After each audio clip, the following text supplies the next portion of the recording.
నమస్తే, welcome to good health. Intestinal సమస్యలతో బాధపడుతున్నారా? ఇంటెస్టైనల్ అల్సర్స్ ఇబ్బంది పడుతున్నారా? గ్యాస్ వలన కలిగే అనారోగ్య సమస్యలేంటి? వీటిని ఎలా నయం చేసుకోవచ్చు? ఈ సమస్యకు హోమియోపతిలో ఎటువంటి చికిత్స అందుబాటులో ఉంది? ఇటువంటి డౌట్స్ ని క్లారిఫై చేయడానికి మనతో పాటు స్టూడియోలో ఉన్నారు homeo care international doctor Sudharani గారు. వారితో మాట్లాడి తెలుసుకుందాం. నమస్తే మేడం. నమస్కారం అండి. సో ఫస్ట్లీ అసలు అంటే ప్రేగుల్లో వచ్చే సమస్యలు ఏంటి, వాటి కారణాలు ఏంటంటారు? మన గ్యాస్ట్రిక్ ప్రాబ్లమ్స్, పేగులలో వచ్చే సమస్యలు మనం చూసుకుంటే నోటి నుంచి మోషన్ ఏరియా వరకు ఉండే అదంతా పేగే అంటాం అనమాట. చిన్న పేగు, పెద్ద పేగు, మోషన్ ఏరియా. సో వీటిలలో ఏ రకమైన సమస్య వచ్చినా గ్యాస్ట్రిక్ ప్రాబ్లం అనే అంటాం. ఇంకా లివర్కి సంబంధించిన సమస్యలు అట్లా కూడా ఉంటాయి. గ్యాస్ట్రిక్తో పాటు లివర్కి సంబంధించినవి, బైల్ డక్ట్కి సంబంధించినవి కూడా ఉంటాయి. సో ఫస్ట్గా మనం చూసుకుంటే మొదటగా నోట్లో పొక్కుల నుంచి స్టార్ట్ అయ్యి నోట్లో సోర్ థ్రోట్ లాంటివి మొదలయ్యి ఫ్యారింజైటిస్, నెక్స్ట్ మౌత్ తర్వాత వచ్చేది ఫ్యారింగ్స్, అందులో ఏమైనా పూతలాగా వస్తే ఫ్యారింజైటిస్, తర్వాత ఈసోఫాగస్, నెక్స్ట్ ట్యూబ్ ఈసోఫాగస్ పేగులోనే. ఈసోఫాగస్లో కూడా ఈ గ్యాస్ట్రిక్ జ్యూసెస్ అనేటివి పైకి తన్నడం వల్ల, జీఈఆర్డీ అనే ప్రాబ్లంలో సో గ్యాస్ట్రిక్ జ్యూసెస్ అనేటివి పైకి తన్నడం వల్ల మనం ఏదైనా తిన్న వెంటనే తాగిన వెంటనే అది అరగకుండానే గొంతులోకి వచ్చినట్టుగా ఉండడం, చాలా రోజుల నుంచి అట్లా రావడం వల్ల ఛాతీలో మంట, ఛాతీలో నొప్పి, ఛాతీ పట్టేసుకున్నట్టుగా ఉండడం, గుండె నొప్పిలాగా రావడం అలా ఉంటాయి. ఈసోఫాజైటిస్లో అట్లా ఉంటుంది. ఇంకా నెక్స్ట్ గ్యాస్ట్రైటిస్ అంటే పేగు పొట్ట లోపల, అంటే మనం తిన్నది అరిగే ఫస్ట్ స్టేజ్లో. సో ఏంటంటే ఈ గ్యాస్ట్రిక్ జ్యూసెస్ అనేటివి ఎక్కువ రావడము, తర్వాత మనకు ట్రిగ్గరింగ్ ఫ్యాక్టర్స్ చాలా ఉంటాయి అనమాట. అంటే చాలా రోజుల నుంచి టైంకి తినకపోవడం, నిద్ర సరిగా లేకపోవడం, సో బయట వస్తువులు తినడం, స్పైసీ ఫుడ్ తినడం, మీల్స్ స్కిప్ చేయడము, మానసిక ఒత్తిడి, ఇన్ఫెక్షన్స్, గ్యాస్ట్రిక్ ఇన్ఫెక్షన్స్, ఇట్లా ఎన్నో కారణాల వల్ల గ్యాస్ట్రిక్ లోపల అంటే పేగు లోపల, పొట్ట లోపల పూతలాగా ఇన్ఫ్లమేషన్ అనేది ఏర్పడుతుంది అనమాట. మ్యూకస్ మెంబ్రెయిన్ అనేది వాసిపోతుంది. దానివల్ల కూడా మనకి కడుపులో నొప్పి, అంటే అప్పర్ అబ్డామిన్లో పెయిన్, లేదంటే శ్వాస తీసుకోవడానికి ఇబ్బందికరంగా ఉండడం, ఛాతీలో నొప్పి, తర్వాత ఛాతీలో మంట, తర్వాత ఈ గ్యాస్ట్రిక్ ప్రాబ్లం ఉన్న వాళ్ళకి ఏంటంటే కడుపు ఉబ్బడము లక్షణాలు ఎట్లా ఉంటాయంటే కామన్గా కడుపు పిసికేసినట్టుగా ఉండడము, కడుపు ఉబ్బడము, కడుపులో నొప్పి, అది అప్పర్ అబ్డామిన్ ఉండొచ్చు, లోవర్ అబ్డామిన్ ఉండొచ్చు, హోల్ అబ్డామిన్ కూడా ఉండొచ్చు. తర్వాత చెస్ట్ పెయిన్ లాగా రావడము, దడలాగా రావడము, హెడేక్స్ లాగా రావడము. దీనివల్ల ఇది ప్రాబ్లం ఎక్కువైపోయినప్పుడు గ్యాస్ట్రిక్ ప్రాబ్లమ్స్లో ఈ పొట్ట ఒక్కటే కాకుండా అదర్ సిమ్టమ్స్ కూడా ఉంటాయి. అవి ఏంటి అనంటే హెడేక్ లాగా రావడం, వీక్నెస్, కండరాల నొప్పులు, వెన్నుపూస నొప్పి, తర్వాత చేతులలో తిమ్మిర్లలాగా రావడం. ఈ గ్యాస్ట్రిక్ ప్రాబ్లమే బేసిక్గా. కానీ ఈ గ్యాస్ట్రిక్ ప్రాబ్లం చాలా రోజుల నుంచి ఉన్న వాళ్ళకి, అది ఏ రకమైన గ్యాస్ట్రిక్ ప్రాబ్లం అయినా, ఐబిఎస్ అయినా, ఐబిడి అన్నా, అల్సర్స్ అయినా, లేదంటే మాల్ అబ్జార్ప్షన్ అంటే అబ్జార్ప్షన్ తిన్నది వంటికి పట్టకపోవడం వల్ల, ఇలా ఎన్నో కారణాల వల్ల వీటికి రిజల్ట్స్ ఏంటివి అని అంటే మనం తిన్నది వంటికి పట్టదు, అబ్జార్ప్షన్ కరెక్ట్గా ఉండదు. దానివల్ల ఏమవుతుంది, విటమిన్లు, ప్రోటీన్లు తగ్గడము, రక్తహీనత ఏర్పడము, దానివల్ల జుట్టు రాలిపోవడము, చర్మ సమస్యలు, దురదలు, డెర్మటైటిస్ లాంటి ప్రాబ్లమ్స్, ఎక్కడ పడితే అక్కడ కీళ్ళు కండరాల నొప్పులు, హెడేక్స్, ఫైబ్రోమయాలజీ అంటాం. అంటే ఇవన్నీ ఇంటర్ రిలేటెడ్గా ఉంటాయి అనమాట. గ్యాస్ట్రిక్ ప్రాబ్లమ్స్ వల్ల మనకి ఇంటర్ రిలేటెడ్గా దాని ఎఫెక్ట్ వలన అబ్జార్ప్షన్ సరిగా లేక కడుపులో నొప్పి, కడుపులో మంట, పైనుంచి కింద నుంచి గ్యాస్, ఇండైజెషన్, మోషన్ అనేది కరెక్ట్గా రాకపోవడం, కొన్నిసార్లు కాన్స్టిపేషన్, కొన్నిసార్లు డయేరియా, సో ఇట్లా ఉంటాయి. నెక్స్ట్ ఈ గ్యాస్ట్రిక్ ప్రాబ్లమ్స్ ఉన్న వాళ్ళు చాలా రోజుల నుంచి ఉన్నప్పుడు మీరు కేర్ తీసుకోకపోతే ఆ పూత, వాపు అనేది ఇంకా డీప్గా వెళ్ళిపోయి పుండులాగా ఏర్పడుతుంది. దాన్నే మనం అల్సర్స్ అంటాం. అది గ్యాస్ట్రిక్ అల్సర్స్ ఉండొచ్చు, డియోడినల్ అల్సర్స్ ఉండొచ్చు, పెద్ద పేగులో కింద అంటే మోషన్ ఏరియా దగ్గర నుంచి పైన ఉండే పేగులో వస్తే కొలాన్లో ఉండొచ్చు అల్సర్స్, రెక్టంలో ఉండొచ్చు, ఇట్లా ఉంటాయి.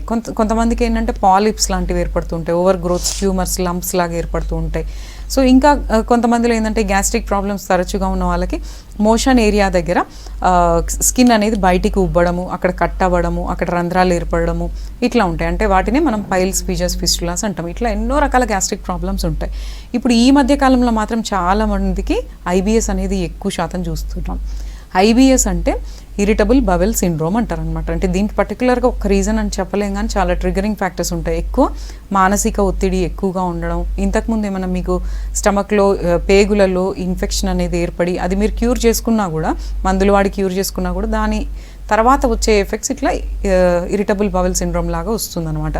సో ఇందులో ఏంటంటే కాన్స్టిపేషన్ అయినా ఉండొచ్చు, డయేరియా అంటే లూజ్ మోషన్స్ అయినా ఉండొచ్చు, అంటే తిన్నది వంటికి పట్టదు అనమాట. వీళ్ళకి ఎప్పుడు గ్యాస్ట్రిక్ డిస్టర్బెన్స్ వస్తుందో అర్థం కాదు. ఎక్కువ శాతం మాత్రం తిన్న వెంటనే, తాగిన వెంటనే మోషన్కి వెళ్ళిపోవాల్సిన పరిస్థితి, అర్జెంటుగా వెళ్ళిపోవాల్సిన పరిస్థితి, వెళ్ళినా కూడా ఇన్కంప్లీట్నెస్ అనేది ఉంటుంది. ఇలా ఉన్న వాళ్ళకి ఏమవుతుంది అని అంటే తిన్నది అబ్జార్ప్షన్ కాదు, మాల్ అబ్జార్ప్షన్ అంటారు. ఇలా ఐబిఎస్ వాళ్ళకి ఏంటంటే దీనివల్ల అసోసియేటెడ్గా వచ్చే లక్షణాలు ఎట్లా ఉంటాయనంటే సో ఫైబ్రోమయాలజీస్ అంటే కండరాల నొప్పులు, తర్వాత మోషన్ తరచుగా రావడం, తర్వాత కొన్ని రోజుల తర్వాత కాన్స్టిపేషన్ లాంటిది ఉండడం. అంటే ఎప్పుడు ఎలా ఉంటుందో అర్థం కాదనమాట. వాటర్ తాగినా మోషన్ వచ్చినట్టే ఉంటుంది, కొంచెం బయటికి వెళ్తున్నాము అని అంటే మోషన్ వచ్చినట్టు ఉంటుంది, కొద్దిగా కాఫీ ఆర్ టీ తీసుకున్నా మోషన్ వచ్చినట్టు ఉంటుంది. సో ఇట్లా దీనివల్ల ఏంటంటే వాళ్ళు పబ్లిక్ ప్లేసెస్కి వెళ్ళకపోవడం, సోషల్ బిహేవియర్ తగ్గిపోవడము, డిప్రెషన్లోకి వెళ్ళడము, సైకలాజికల్గా దెబ్బతినడము, అలాగే కీలు కండరాల నొప్పులు లాంటివి రావడం, యూరినరీ ప్రాబ్లమ్స్ రావడము, జెనెటో యూరినరీ ప్రాబ్లమ్స్ అనేటివి రావడం, హెడేక్స్ రావడం. అంటే మూల కారణం గ్యాస్ట్రిక్ ఉంటుంది, కానీ దీనివల్ల ఇవన్నీ కూడా రావచ్చు అనమాట. కొంతమందికి సెక్షువల్ లైఫ్ మీద కూడా దెబ్బతినడం గ్యాస్ట్రిక్ ప్రాబ్లమ్స్ వల్ల, సివియారిటీ ఆఫ్ ఐబిఎస్ వల్ల కూడా. సో కొంతమందిలో ఏంటంటే హెడేక్స్, బ్యాక్ పెయిన్ కూడా వస్తూ ఉంటాయి. అయితే కరెక్ట్గా మనకి మూల కారణం ఏంటి అనేది కరెక్ట్గా తెలుసుకొని, అన్నిటికీ సర్జరీ ఫైనల్ కాదు, హోమియోపతిక్ మెడిసిన్స్ అనేవి కొన్నాళ్ళ పాటు రెగ్యులర్గా యూజ్ చేస్తే ఇప్పుడు నేను చెప్పిన లక్షణాలన్నీ కూడా within few days two weeks లోపల కంట్రోల్ అయిపోతాయి. అండ్ చాలా ఎక్కువ మందిలో ఎక్కువగా కామన్గా కనిపించేది గ్యాస్ట్రిక్ ఇరిటేషన్. సో దాన్ని నెగ్లెక్ట్ చేస్తే ఫర్దర్గా వచ్చే ప్రాబ్లమ్స్ ఏంటంటారు? కామన్గా వచ్చే ప్రాబ్లమ్స్లో, గ్యాస్ట్రిక్ ప్రాబ్లమ్స్లో ఈ గ్యాస్ట్రైటిస్ అనేది, జీఈఆర్డీ అనేది ఎక్కువగా చూస్తుంటాం. సో గ్యాస్ట్రైటిస్ అనేది ఇంతకుముందు చెప్పినట్లుగానే పేగు లోపల, పొట్ట లోపల ఆ మ్యూకస్ మెంబ్రేన్ అనేది వాయడము, ఉబ్బడము అనేది జరుగుతుంది. ఇది ఎందుకు జరుగుతుంది అంటే యాసిడ్స్ ఎక్కువ రిలీజ్ అవుతూ ఉంటాయి, అలాగే ఏదైనా ఇన్ఫెక్షన్ ఉండవచ్చు, లేదంటే మీరు టైంకి తినకపోవడం వల్ల ఆ యాసిడ్ ప్రభావం అనేది ఆ చర్మం మీదనే ఉండి అది చాలా రోజుల నుంచి అలాగే ఉండడం వల్ల కూడా అక్కడ ఈసోఫాగస్కి స్టమక్కి మధ్యలో ఏదైతే బ్యాండ్ లాగా ఉంటుందో అది లూజ్ అయిపోవడం, దాన్ని హైటస్ ఎర్నియా అని కూడా అంటాం అనమాట. సో ఇట్లా ఉండడం వల్ల ఏంటంటే లక్షణాలు ఎట్లా ఉంటాయి, తిన్న వెంటనే గొంతులకు వస్తున్నట్టు, ఆ మెతుకులు కానీ అరగని తిన్న ఐటమ్స్ కానీ గొంతులకు వస్తున్నట్టు ఉంటుంది, గొంతులో ఏదో యాసిడ్ పోసినట్టుగా, సో గొంతులో మండినట్టుగా, ఛాతిలో మండినట్టుగా, పట్టేసినట్టుగా, గుండె నొప్పిలాగా, దడలాగా ఇవన్నీ ఉంటాయి అన్నమాట. ఇంకా ఇవి చాలా కాలంగా మనం వదిలేస్తే పొట్ట ఉబ్బుతుంది, అరగదు, కింద నుంచి గ్యాస్, పైనుంచి గ్యాస్, తేన్పులు, సో ఇవన్నీ ఉంటాయన్నమాట. సో ఇవి మనం నెగ్లెక్ట్ చేస్తే, అంటే ఇది జస్ట్ కడుపులో ఇబ్బందే కదా, గ్యాసే కదా అని మనం నెగ్లెక్ట్ చేస్తే అవి చాలా రోజులు అలాగే మనం మెయింటైన్ చేస్తూ ఉంటే కొన్నిసార్లు అవి పూతతో పాటు పుండు ఏర్పడుతుంది. అంటే అల్సరేషన్, డీప్ లేయర్స్లోకి వెళ్ళిపోతే అది అల్సరేషన్ లాగా ఫామ్ అవుతుంది. ఈ గ్యాస్ట్రిక్ అల్సర్స్ అయినా, డియోడినల్ అల్సర్స్ అయినా ఏంటంటే మనం కరెక్ట్గా ట్రీట్మెంట్ తీసుకోకపోతే అవి కొంతమందికి లైఫ్ లాంగ్ ఉండిపోతూ ఉంటాయి, లేదంటే క్యాన్సరస్గా మారుతూ ఉంటాయి, లేదంటే చాలా సంవత్సరాలు ఇబ్బంది పడుతూ ఉంటారనమాట. ఏ ఆహారం తీసుకోలేరు తొందరగా. సో ఇలాంటి వాళ్ళు మీకు ఈ గ్యాస్ట్రిక్ ప్రాబ్లమ్స్, ఏ రకమైన గ్యాస్ట్రిక్ ప్రాబ్లం అయినా మీరు తీసుకోవాల్సిన జాగ్రత్తలు కొన్ని ఉంటాయన్నమాట. అవేంటి అని అంటే టైమింగ్స్ మెయింటైన్ చేయాలి, డైట్కి టైమింగ్స్ మెయింటైన్ చేయాలి, ఇట్లా తిన్న తర్వాత వెంటనే పడుకోవడం అలాంటివి చేయకూడదు, కొంచెం లైట్గా వాకింగ్ ఆర్ ఎక్సర్సైజ్ చేయాలి, నిద్ర కూడా కరెక్ట్గా ఉండాలి, లేట్ నైట్స్ మీల్స్ అనేది అలా కాకుండా టైమింగ్స్ ఎర్లీగా మీల్స్ చేసి ఎర్లీగా నిద్రపోవాలి. అలాగే స్పైసీ ఫుడ్, పుల్లటివి, తర్వాత out side food, junk food, spicy food, ఇవి ఆయిల్ ఉండేటివి, సో ఇవన్నీ కాకుండా ఇంట్లో ప్రిపేర్ చేసినవి తీసుకోండి, పుల్లటివి కాకుండా నార్మల్వి తీసుకోండి. ఇవి చేస్తూ మెడిసిన్ అనేది కొంతకాలం వాడితే మీకు గ్యాస్ట్రైటిస్ ఉన్న, గ్యాస్ట్రిక్ అల్సర్స్ అయినా, డియోడినల్ అల్సర్స్ అయినా, క్రాన్స్ డిసీజ్ అయినా, అంటే కింద పేగులో కొంతమందికి పూత, పుండు రెండు ఉంటాయి అన్నమాట. అవి ఉన్న వాళ్ళకి కూడా ఏంటంటే వెయిట్ లాస్ అయిపోతూ ఉంటారు, ఒక్కొక్కసారి ప్రాణహానికి కూడా దారితీస్తుంటుంది. అంటే మనిషి బాగా వెయిట్ లాస్ అయిపోతారు, మజిల్ మాస్ అనేది తగ్గిపోతుంది, హెయిర్ ఫాల్ అవుతుంది, స్కిన్ డిస్టర్బెన్సెస్ ఉంటాయి, కడుపులో ఎప్పటికీ సడన్గా అక్యూట్ అటాక్ ఆఫ్ పెయిన్ అనేది తరచుగా వస్తూ ఉంటుందన్నమాట. సో తిన్నది వంటికి పట్టదు వీళ్ళకి. సో ఇలాంటి అప్పుడు మనం ఏంటంటే ఇంకా లైఫ్ లాంగ్ స్టీరాయిడ్స్ అదో ఇదో వాడుతూ ఉంటారు. సో అలా కాకుండా మీరు ఇతర మెడిసిన్స్ ఎన్నో సంవత్సరాల నుంచి వాడుతున్నా కూడా మనకి హోమియోపతి మెడిసిన్ అనేది ప్రాబ్లమ్ని బట్టి రెగ్యులర్ ఏ స్టేజ్లో ఉన్నా మందులు వాడుకుంటూ మేము చెప్పే జాగ్రత్తలు పాటించుకోవాలి. కొంచెం లైఫ్ స్టైల్ చేంజ్ చేసుకొని, స్ట్రెస్ అనేది తగ్గించుకొని, కొంచెం బాడీకి వర్కౌట్ చేసి, సో ఇంట్లోనే ఫ్రెష్ ప్రిపేర్డ్ ఫుడ్ అనేది తీసుకొని, పుల్లటివి, స్పైసీ, ఆయిలీ, మసాలా ఐటమ్స్, టీలు, కాఫీలు, లేదంటే ఇంకా నూనె పదార్థాలు, పిండి పదార్థాలు ఇవి కొంచెం తగ్గించుకొని సో మెడిసిన్ యూజ్ చేస్తే డెఫినెట్గా ఇప్పుడు నేను చెప్పిన ప్రాబ్లమ్స్ అన్నీ తగ్గే అవకాశం ఉంటుంది. అండ్ ఇంకొక కామన్ విషయం అల్సర్స్ ఎక్కడైనా రావచ్చు అంటున్నారు కాబట్టి వాటికి సిమ్టమ్స్ ఎలా ఉంటాయి అండ్ వాటిని ఎలా డయాగ్నోస్ చేస్తారు? అల్సర్ అని మనకి బయటికి ఎట్లా లక్షణాలు కనిపిస్తాయి అంటే, అల్సర్ అనేది మన పేగులో అంటే నార్మల్గా మౌత్ అల్సర్స్ రావచ్చు, లేదంటే గ్యాస్ట్రిక్ అల్సర్స్ రావచ్చు, డియోడినల్ అల్సర్స్ రావచ్చు, లేదంటే కొలాన్ రెక్టంలో కూడా అల్సరేషన్స్ అనేటివి రావచ్చు. అంటే పేగులో పై పేగులో కానీ కింద పేగులో కానీ ఎక్కడైనా రావచ్చు. వీటికి ముఖ్య కారణాలు వచ్చేసి విటమిన్ డెఫిషియన్సీలు ఉండొచ్చు, గ్యాస్ట్రిక్ ఇన్ఫెక్షన్స్ ఉండొచ్చు చాలా రోజుల నుంచి, ఏమైనా ఆటో ఇమ్యూన్ డిజార్డర్ అంటే మన రోగనిరోధక శక్తి అనేది కరెక్ట్గా స్టేబుల్గా లేనప్పుడు మన రోగనిరోధక శక్తి కణాలే మన బాడీని ఫారెన్ బాడీ అనుకొని దాడి చేసి అవి అల్సరేషన్ డ్యామేజ్ చేస్తూ ఉంటాయి అన్నమాట.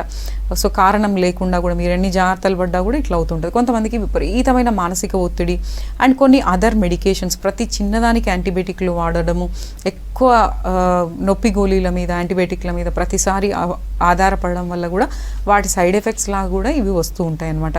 కాబట్టి ఇవన్నీ మీరు కొంతవరకు మీ లైఫ్ స్టైల్ని చేంజ్ చేసుకొని, డైట్ చేంజ్ చేసుకొని, సో మెడిసిన్ అనేది కొంతకాలం వాడితే ఈ అల్సరేషన్స్ అనేటివి కూడా కంప్లీట్గా హీలింగ్ అయ్యి నార్మల్ స్కిన్ అనేది నార్మల్గా అయిపోయి మళ్ళీ ఫ్యూచర్లో అవి రిపీట్ కాకుండా చేసుకోవచ్చు. అయితే అది మూల కారణం ఏంటి, ఏ స్టేజ్లో ఉంది, ఎంతకాలం నుంచి సఫర్ అవుతున్నారు, ఇతర జబ్బులు ఏమైనా ఉన్నాయా, ఇంకా థైరాయిడ్, బీపీ, షుగర్, కొలెస్ట్రాల్ లాంటివి ఏమైనా ఉన్నాయా, ఆటో ఇమ్యూన్ డిజార్డర్స్ ఏమైనా ఉన్నాయా, సో ఇవన్నీ మనం చూసుకొని దాని ప్రకారంగా మందులు వాడుకుంటే డెఫినెట్గా మీ ప్రాబ్లమ్స్ అన్నీ, ఇప్పుడు నేను చెప్పిన ప్రాబ్లమ్స్ అన్నీ కూడా న్యాచురల్గా సాల్వ్ అవుతాయి. ఓకే మ్యామ్, కాలర్ ఉన్నారు రమేష్ గారు సూర్యాపేట నుంచి. నమస్తే అండి. మేడం నమస్కారం అండి. ఓకే, మీ ప్రాబ్లం చెప్పండి మేడంతో. చెప్పండి సార్. నమస్కారం మేడం. సార్ నమస్తే అండి, చెప్పండి సార్. మేడం నాది అంటే గ్యాస్ బాగా వస్తుంది మేడం, నోట్లోకి వెళ్ళి వస్తుంది ఎక్కువ, అంటే మోషన్ అనేది ఫ్రీ ఉండట్లేదు. Okay sir. ఇది మోషన్ పోయే దగ్గర మోషన్ పోయేటప్పుడు బుగ్గలాగా వస్తుంది మేడం. Okay sir. ఏజ్ ఎంత? 32 మేడం. ఎన్నాళ్ళ నుంచి ఇట్లుంది సార్? అంటే మోషన్ ప్రాబ్లం వచ్చేసి ఒక 1 year అట్లా అవుతుంది మేడం. బ్లడ్ ఏమైనా పడుతుందా? ఒక 1 month నుంచి వస్తున్నది. బ్లడ్ ఏమైనా పడుతుందా సార్? అంటే అప్పుడప్పుడు పడుతుంది మేడం. Okay sir. ఓకే, చాలా అంటే మీరు చెప్పిన లక్షణాలను బట్టి గ్యాస్ట్రిక్ డిస్టర్బెన్స్ చాలా ఉంది సార్ మీకు. సో అరుగుదల ఎఫెక్ట్ వినండి సార్ చెప్పేటప్పుడు.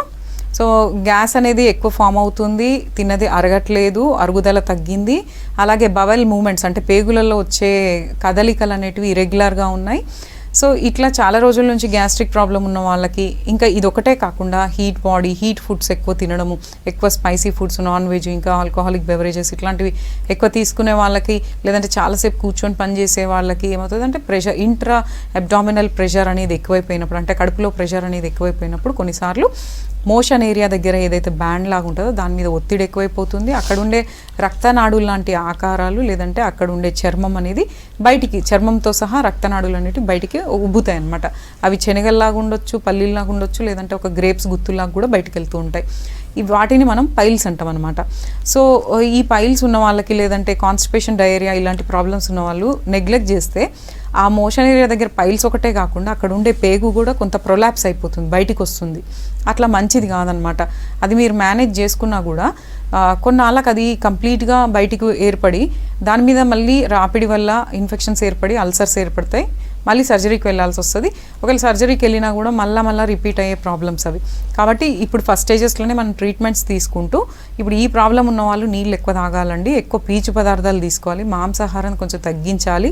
కొంచెం మీరు ఏదైనా ప్రోటీన్కి సంబంధించిన వస్తువులు, పౌడర్స్ యూజ్ చేస్తున్నట్లయితే అవి కొంచెం తగ్గించుకోండి, హీట్ ఐటమ్స్ తగ్గించుకోండి, మాంసపు ఆహారం తగ్గించుకొని ఇప్పుడు నేను చెప్పినట్టుగా ఆకుకూరలు, తృణధాన్యాలు, అలాగే ఫైబర్, పీచు ఎందులో ఎక్కువ ఉంటుందో అవి బాగా తీసుకోండి, నీళ్ళు బాగా తీసుకోండి. ఇంకా మోషన్కి ఎక్కువ స్ట్రెయిన్ అవ్వద్దు, స్ట్రెయిన్ అవుతే కొన్నిసార్లు ప్రొలాప్స్ కూడా అయ్యే అవకాశం ఉంటుంది. సో పైల్స్ లాగా ఉన్నాయి మీ లక్షణాలు. అయితే ఈ పైల్స్ కూడా ఏంటంటే మనకు స్టేజెస్ ఉంటాయి. 4th stage, 3 stages వరకు మనకు మందులతో చాలా బాగా తగ్గుతుంది. 4th stageలో చాలా కష్టమైపోతుంది, కొన్నిసార్లు సర్జరీకి వెళ్ళాల్సి వస్తుంది. కాబట్టి మీకు వీలైనంత మటుకు మన నియరెస్ట్ బ్రాంచ్లో ఎక్కడైనా ఫస్ట్ వెళ్ళి కన్సల్ట్ అవ్వండి సార్, ఎగ్జామినేషన్ చేయించుకోండి. అది పైల్స్ అయినా, ప్రొలాప్స్ రెక్టమా, లేదంటే అల్సరేషనా, ఇంకా వేరే ఇతర ఉందా అనేది కరెక్ట్గా మనం మూల కారణం తెలుసుకుంటే విదిన్ ఫ్యూ డేస్లో మనకు లక్షణాలు తగ్గిపోతాయి ఇమీడియట్గా. అవి మెల్లమెల్లగా కంప్లీట్గా క్యూర్ అయ్యే అవకాశం కూడా ఉంటుంది. ఓకే మ్యామ్, మరో కాలర్ ఉన్నారు వెంకట్రావు గారు గుంటూరు నుంచి. నమస్తే అండి. నమస్తే మేడం. ఓకే, మీ ప్రాబ్లం చెప్పండి మేడంతో. నమస్తే మేడం. సార్ నమస్కారం అండి, చెప్పండి సార్. మేడం నాకు ఒక 2 సంవత్సరాల నుంచి మోషన్ ఎక్కువ సార్లు వెళ్తున్నా మేడం. Okay sir. నేను గ్యాస్ట్రాలజిస్ట్ కలిసాను, హనుమాన్ ప్రసాద్ గారని గుంటూరులో సార్ కలిశాను మేడం. ఆయన కలిస్తే మెడిసిన్ ఇస్తున్నాడు. ఆ మెడిసిన్ వాడుతుంటే మామూలుగానే ఉంటుంది, ఇప్పుడు కొంచెం కంట్రోల్ గా ఉంటుంది. ఇది ఎందువల్ల వస్తుంది అనేది ఏమైనా కొలనోస్కోపీ ఎండోస్కోపీ అట్లాంటివి ఏమైనా చేయించుకున్నారా సార్ టెస్ట్లు? చేయించుకున్నా మేడం. ఏమని చెప్పారు సార్ టెస్ట్ లో? చేయించుకున్నా, ఎండోస్కోపీ చేయించుకున్నా, దాంట్లో ఏం ప్రాబ్లం లేదని వచ్చింది. ఓకే, ఇంతేనా సార్? బ్లడ్ టెస్ట్ కూడా చేశారు, ఇతర బ్లడ్ టెస్ట్లు కూడా అన్ని చేశారు. ప్రాబ్లం అయితే ఏమీ లేదమ్మా, మీకు ఆ బ్లడ్ అనేది రక్షించాల్సిన బ్లడ్ వదిలేస్తుంది అని చెప్పారు. ఓకే, సరే సార్. సరే, మీరు చెప్పే లక్షణాలను బట్టి మాత్రం రిపోర్ట్లో నార్మల్ వచ్చినా తరచుగా మోషన్ రావడాన్నే ఆ ప్రాబ్లమ్నే మనము దానికి ఒక పదం ఉంటుంది, ఇరిటబుల్ బవెల్ సిండ్రోమ్ అంటారు అనమాట. అంటే ఇది కొంతమందికి తక్కువ తీవ్రతలో ఉంటుంది, కొంతమందికి చాలా ఎక్కువ తీవ్రతలో ఉంటుందన్నమాట. ఈ ప్రాబ్లం ఏంటంటే దానికి కారణాలు ఎన్నో ఉంటాయి సార్, ట్రిగరింగ్ ఫ్యాక్టర్స్ ఎన్నో ఉంటాయి. అంటే యాంగ్జైటీ ఉండొచ్చు, మైండ్లో యాంగ్జైటీ ఉండొచ్చు, మీరు బేసికల్గా యాంగ్జైటీ ఉండొచ్చు, స్ట్రెస్ ఉండొచ్చు, టెన్షన్ ఉండొచ్చు, లేదంటే నిద్ర లేకపోవచ్చు, లేదంటే పాస్ట్లో మీకు ఏమైనా ఇన్ఫెక్షన్స్ అలాంటివి వచ్చి ఉండవచ్చు. సో ఇట్లా అనేక కారణాల వల్ల లోపల పెద్ద జబ్బు లేకపోయినా కూడా ప్రతిసారి మీరు బయటికి వెళ్తున్నారంటే, లేదంటే మీరు ఏదైనా తిన్నా తాగినా వెంటనే మోషన్ అర్జెన్సీ అనేది ఉంటుంది. అలాగే మోషన్ అనేది కరెక్ట్గా ప్రాపర్ కన్సిస్టెన్సీ కరెక్ట్గా ఉండదు, లూజ్ మోషన్స్ వస్తూ ఉంటాయి, తిన్న వెంటనే లూజ్ మోషన్. ఇట్లా ఉన్నప్పుడు ఏంటంటే మన డైలీ లైఫ్ స్టైల్లో చాలా ఇబ్బందికరంగా ఉంటుంది, జాబ్స్ చేసే వాళ్ళకి చాలా ఇబ్బందికరంగా ఉంటుంది. మందులతో మేనేజ్ చేసుకోవచ్చు, కానీ అది లైఫ్ లాంగ్ మందులు వాడాలంటే కూడా ఇబ్బంది అనమాట. కొన్నిసార్లు మందులు వాడినా మీకు సివియర్ యాంగ్జైటీ ఉండి నిద్ర లేకుండా బయట వస్తువులు తింటే ఇంకా అది కంట్రోల్ కాదు అనమాట. సో ఇలాంటి వాటికి కంపల్సరీ కంప్లీట్ క్యూర్ అవ్వడానికి ట్రీట్మెంట్ ఉంటుంది. దానికి కొంచెం కేస్ స్టడీ చేసి మీకు అంటే ప్రతి ఇండివిజువల్కి సపరేట్గా మెడిసిన్స్ ఉంటాయి అనమాట, అందరికి ఒకటే రకమైన మందులు ఇవ్వము. కేస్ స్టడీ ద్వారా ఆ ఇండివిజువల్కి వాళ్ళ మానసిక తత్వాలు, శారీరక తత్వాలను బట్టి, రిపోర్ట్లను బట్టి మీకు సెట్ అయ్యే మెడిసిన్స్ కొన్నాళ్ళ పాటు ఇస్తాము. విదిన్ ఫ్యూ డేస్లో మీకు లక్షణాలు అయితే తగ్గుతాయి. కంటిన్యూగా కొన్నాళ్ళ పాటు వాడితే ఈ ప్రాబ్లం పర్మనెంట్గా క్యూర్ అవుతుంది. వీలైతే నియరెస్ట్ బ్రాంచ్లో వెళ్ళి కలవండి సార్. ఓకే మ్యామ్, మరో కాలర్ ఉన్నారు, శ్రీనివాసరావు గారు ఖమ్మం నుంచి. నమస్తే అండి. నమస్తే మేడం. ఓకే, మీ ప్రాబ్లం చెప్పండి మేడంతో. మేడం గారు, నాకు ఈ మధ్య ఈ ఛాతీ మధ్య భాగం నుంచి ఇట్లా పైకి రైట్ సైడ్ పైకి ఒక పైప్ లాగా వస్తుందండి, ఎప్పుడైనా ఒకసారి గట్టి పడిపోయినట్టు లోపల. Okay sir.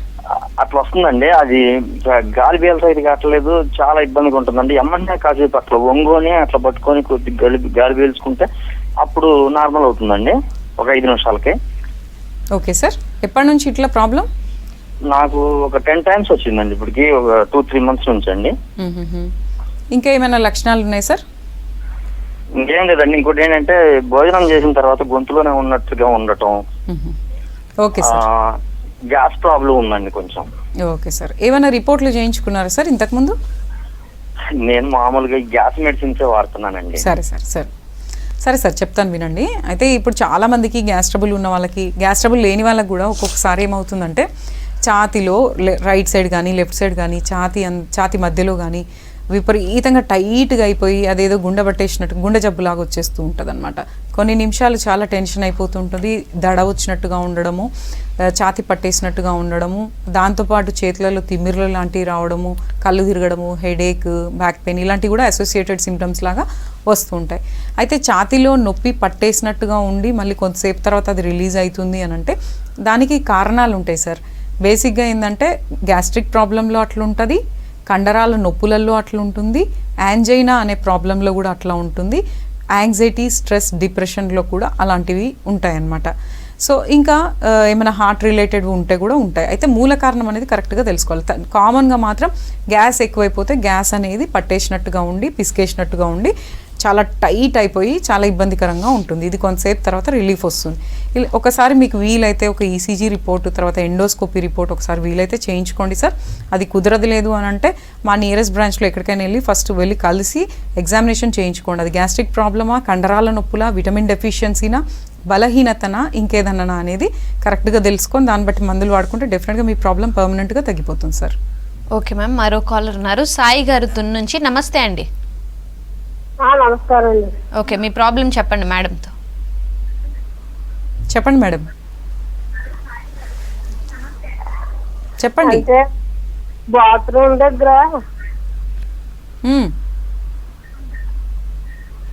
చెప్పండి అమ్మా. అక్కడ చిన్న ఏంటి ఉంటుందండి, పిక్కలా ఉంటుందండి చిన్న బాత్రూమ్కి వెళ్ళే దగ్గర స్కిన్ బయటకు వస్తుందా? చిన్నది వస్తుందండి. బ్లడ్ ఏమైనా పడుతుందా? అప్పుడు ఒకసారి వచ్చిందండి, ఇప్పుడు రావట్లేదండి. దురదమంట ఏమైనా ఉందా అమ్మా? కుదరదండి. ఓకేమ్మా, దీనికి ట్రీట్మెంట్ ఉంది, టెన్షన్ పడాల్సిన పని లేదు, సిగ్గుపడాల్సిన పని లేదు. ప్రాబ్లమ్స్ వచ్చినప్పుడు కరెక్ట్గా మనం ఫస్ట్ స్టేజెస్లోనే ట్రీట్మెంట్ తీసుకుంటే అది అంతటితో క్లియర్ అయిపోతుందండి. అది మీరు నెగ్లెక్ట్ చేస్తే స్టేజెస్ పెరిగిపోతాయి. ఏంటంటే ఆ వాష్రూమ్ వెళ్ళే ఏరియా అంటే మోషన్ వెళ్ళే ఏరియా దగ్గర అది వెళ్ళిన ప్రతిసారి కొంతమందికి ఏంటంటే స్కిన్ బయటికి ఒక బుగ్గలాగా, లేదంటే గ్రేప్స్ లాగా, లేదంటే ఒక చిన్న బొడిపెల మాదిరిగా బయటికి వస్తూ ఉంటాయి. ఇవి నెగ్లెక్ట్ చేయకూడదు. చేస్తే ఏమవుతుందంటే అవి స్టేజెస్ పెరిగిపోయి అవి గుత్తుల కింద ఫామ్ అయిపోయి అవి మనకి బయటికి కనిపించేవి తెలుస్తాయి, కానీ అవి లోపలికి కూడా వస్తూ ఉంటాయి అన్నమాట కొంతమందికి. అట్లా లోపలికి వచ్చేటివి ఒకటేసారి బాగా ఎక్కువైపోయి లోపల అల్సరేషన్ ఇన్ఫెక్షన్ అనేది ఏర్పడితే మళ్ళీ ఇమీడియట్గా సర్జరీస్కి వెళ్ళాల్సి వస్తుంది. సర్జరీస్కి వెళ్ళినా కొన్నిసార్లు అవి క్యూర్ కావు, మళ్ళీ రిపీట్ అవుతూ ఉంటాయి.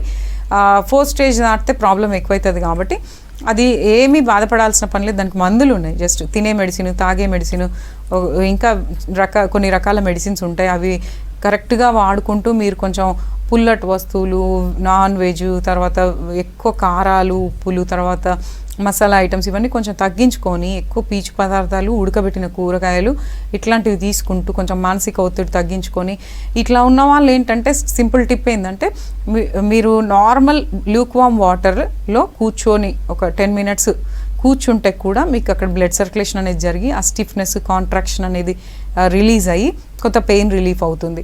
సో ఇలా వీక్లీ 1 or 2 చేయడానికి ట్రై చేయండి. మెడిసిన్ వాడుకుంటే ఇది కంప్లీట్గా క్యూర్ అవుతుంది. వీలైతే ఒకసారి కన్సల్ట్ అవ్వండి మ్యామ్. ఓకే మ్యామ్, మరో కాలర్ ఉన్నారు, మమత గారు. నమస్తే అండి. మేడం నమస్తే మేడం. ఓకే, చెప్పండి మీ ప్రాబ్లం మేడంతో. అయితే కడుపులో మంట వస్తుంది మేడం. ఓకే అండి, అన్నం తినడంతో మోసం వస్తుంది. ఓకే ఓకే, ఇది ఒకటేనా? ఎప్పటి నుంచి ఉంది మేడం? ఎప్పటి నుంచి ఉందమ్మా? సంవత్సరం అవుతుంది. ఒకసారి అడ్డం పడ్డా మేడం, అడ్డం పడితే ఈ నొప్పుల గోళీలు వేసుకుంటాను, అప్పటికంది గట్టి వస్తుంది. ఓకే అమ్మా, ఓకే. అయితే భయపడాల్సిందేం లేదు, కొంచెం గ్యాస్ట్రిక్ ప్రాబ్లం లైట్గా ఉంది, దానికి మందులు వాడుకోవాలి, హోమియోపతి మందులు వాడుకోవాలి. వీటిలలో సైడ్ ఎఫెక్ట్స్ ఏమి ఉండవు, పథ్యం కూడా ఏమి ఉండదు. కాకపోతే ఏంటంటే ఇది పాస్ట్లో మనకి ఏదైనా ట్రీట్మెంట్లు తీసుకొని అవి డోసులు ఎక్కువైపోయి వాటి సైడ్ ఎఫెక్ట్స్ వలన కూడా పేగులో పూతలాగా వచ్చేసి మనం ఏదైనా తిన్న వెంటనే తాగిన వెంటనే అది అరగకపోవడం వల్ల, వీక్ ఉండడం వల్ల, తిన్న వెంటనే తాగిన వెంటనే లూజ్ మోషన్ లాగా రావడము, తిన్న పార్టికల్సే అరగకుండా బయటికి వచ్చేయడము లాంటివి జరుగుతూ ఉంటాయి. ఇట్లా వస్తున్నాయి అంటే మీ గ్యాస్ట్రిక్ హెల్త్ అనేది కరెక్ట్గా లేదు. ఇట్లా ఉన్న వాళ్ళకి తిన్నది వంటికి పట్టదు, దానివల్ల రక్తం తగ్గిపోతుంది, వెయిట్ పెరగరు, చర్మ సమస్యలు వస్తాయి, మైండ్ కూడా ఇరిటబుల్గా ఉంటుంది, మూడ్ స్వింగ్స్, డల్నెస్, నిద్ర ఎక్కువ రావడం ఇట్లాంటివి ఉంటాయి. సో కాబట్టి జుట్టు రాలడము, చర్మ సమస్యలు కూడా ఉంటాయి. కాబట్టి దీన్ని మీరు ఇంకా లేట్ చేయకండి. దీనికి మందులు ఉన్నాయి కాబట్టి మందులు వాడుకుంటే విదిన్ few daysలో మీకు అవి కంట్రోల్లోకి వచ్చేస్తాయి. కొంతకాలం వాడితే పర్మనెంట్గా తగ్గుతుంది. సో వీలైతే ఒకసారి కన్సల్ట్ అవ్వండి ma'am. Thank you so much ma'am. ఇది ఇవాళ good health. Stay tune to V6 news.